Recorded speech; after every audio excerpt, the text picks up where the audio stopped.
Hey folks, and welcome back to the channel. So this is a first for this channel. I spoke recently about doing technical analysis, and I've done a lot of thinking, and I've put a lot of time into researching how these things work, how other people have gone about these kind of things, and I've always found there's one thing each one of these technical analysis lack, and it's the understanding of the blockchain that they're speaking about, that they're providing in a technical analysis for. They simply look at the zeros, the ones, the numbers, the ups, the downs, the patterns.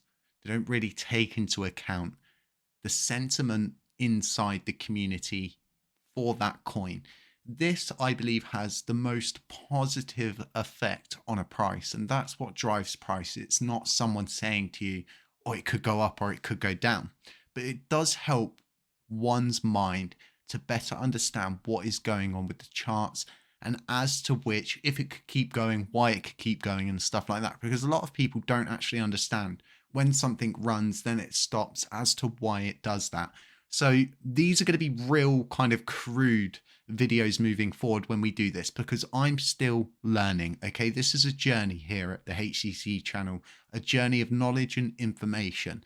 So as you can see, I have got my own TradingView chart up, and I've been tracking this for a while. I'm on a 15-minute scale. Some people could be like, but this is how I like to track things day by day, going and looking very closely at things. One thing we can see recently is we have got some resistance areas, and this is shown up very, very recently due to this. I think it's about an 8% breakout, almost 8%. And these lines of resistance, they're important because, as you can see here, we've attempted a breakout, we've come up, we've touched this resistance point, and we have failed to push past it, as to which it's coming back down and it's having a retest. This is really important for you to understand these resistance areas, as I was saying. So if we was to break through these lines of resistance, for example, what is the next area? Well, as you can see, we've got here and then here, and then once again up here, we've got more lines of resistance to reach, break, push through, confirm that we've gone above. Everything at the moment for Lunar Classic is all hanging on a feather, I believe, and I think the community are very hopeful that the funding issue is going to get sorted. Things are going to start to go in a more positive direction. As to that, I think the next price movements of whether we're going to go down and whether we're going to go up is all down to the next funding round. And that's going to become apparent in the next 6 days. Once they go up, you've got 7 days. And I think the price movement is going to be based on what happens with that. And I know the choices made as validators don't always reflect on the choices that the community make. Right? We've seen that time and time again when we're all shocked that these people got funded again. So my two kind of price targets right now are simply 5500. This is in the worst case if they get funded and we end up with another 3 months of not getting listened to, nothing happening and nothing really going on. I believe this is the target area. This is what we're looking at, this sort of range here. If things go our way, if the funding dilemmas stop, things become more streamlined, we get the pay-per milestone system in, we stop funding third-party builders like Hexagon, for example, I think the sentiment's going to be way more positive. And if we can break these two areas here and here, we're definitely going to see something more like this, where we come up again, we're probably going to come down a bit, we're going to test this area here. The reason why I say this is we've seen this very recently, these areas here, where we've sort of teeter-tottered around it and we've not managed to gain the price movement. We've not managed to gain that sort of sentiment you need to push a price higher. Whales love to trade on sentiment. That's so important for everybody to understand that. As much as we hate whales, we need whales. So like I was saying, you've got two price targets here. You've got two sides to the coin. You've got the flip side as well as the side you've been given. Depending on what happens, this is what I am thinking could possibly play out.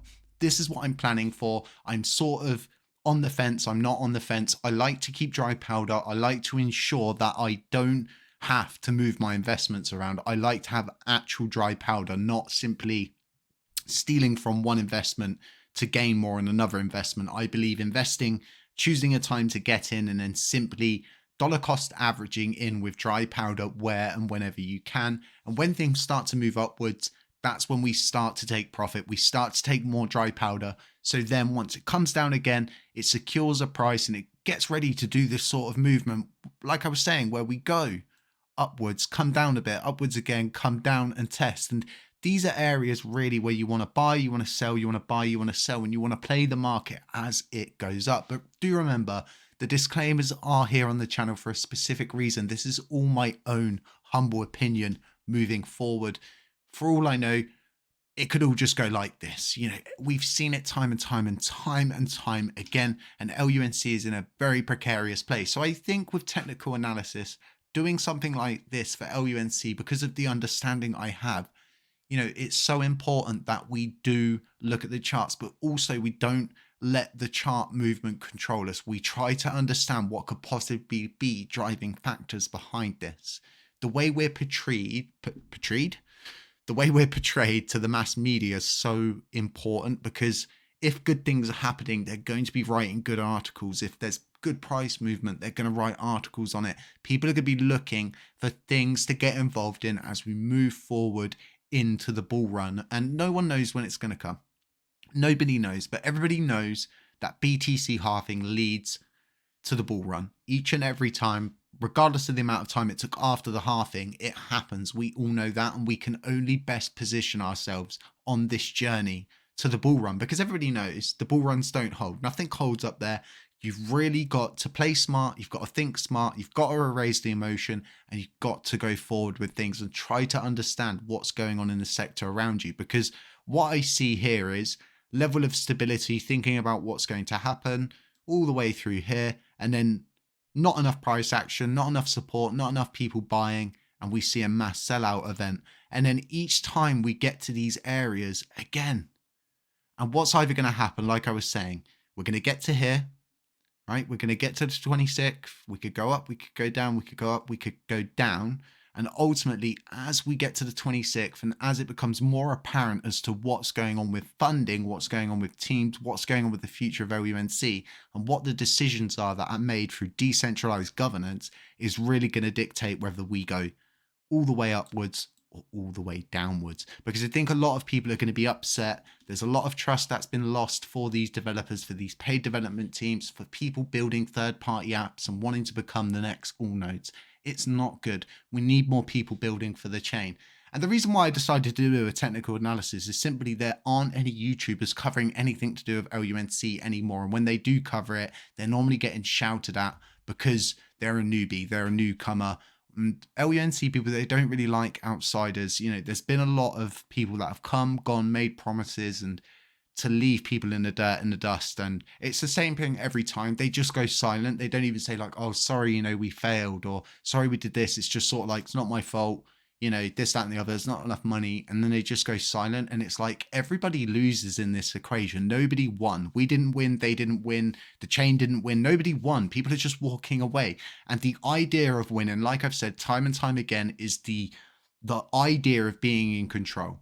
That's it. As soon as they've got power, that's fine. We'll just provide bug updates. We're in control. Hey, look at me. You know, I'm in charge of this big blockchain. And it's more just, it's like a fashion statement piece. It's like wearing a badge to like your group meetings or whatever. Like, yeah, you know, I'm in charge of this blockchain, creating bug fixes for this one. But ultimately, I've got high faith things are going to turn around. We are going to get what we really need.